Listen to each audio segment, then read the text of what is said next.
Hello बच्चों, let read this question. The acid of the inductance the henry can be by written as.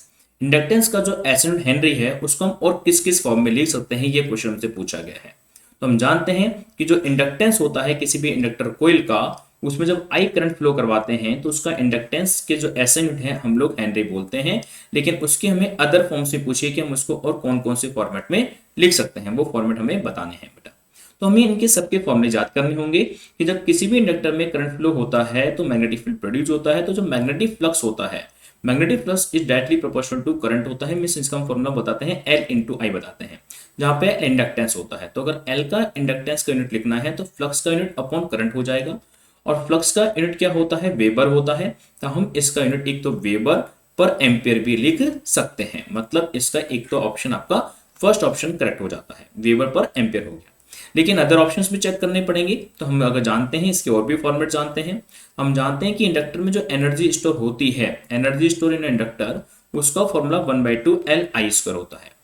तो यहाँ पे अगर मुझे L का डायमेंशन लिखना है तो मैंने आपको बताता हूं कि जिसका भी आपको डायमेंशन लिखना हो हमेशा उसका एक फॉर्मेट बना लो। तो 2E/I² बन जाएगा। बेटा 2 एक कांस्टेंट है जिसका कोई डायमेंशन नहीं होता है। एनर्जी का डायमेंशन जूल होता है, करंट का डायमेंशन एम्पियर होता है। तो एम्पियर का होल स्क्वायर बन रहा है।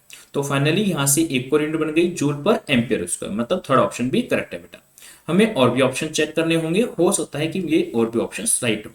तो हम इसके और भी फॉर्मेट जानते हैं कि इंडक्टर में जो पोटेंशियल डिफरेंस क्रिएट होता है ईएमएफ, जिसे हम ईएमएफ के नाम से, पोटेंशियल डिफरेंस के नाम से जानते हैं, उसका फॉर्मूला -L/di/dt होता है। तो अगर मुझे इंडक्टेंस की डायमेंशंस लिखनी है तो इंडक्टेंस की डायमेंशंस फाइनली यहाँ पे ईएमएफ की डायमेंशंस इनटू करंट की टाइम की डायमेंशंस अपॉन करंट की डायमेंशन हो जाती है।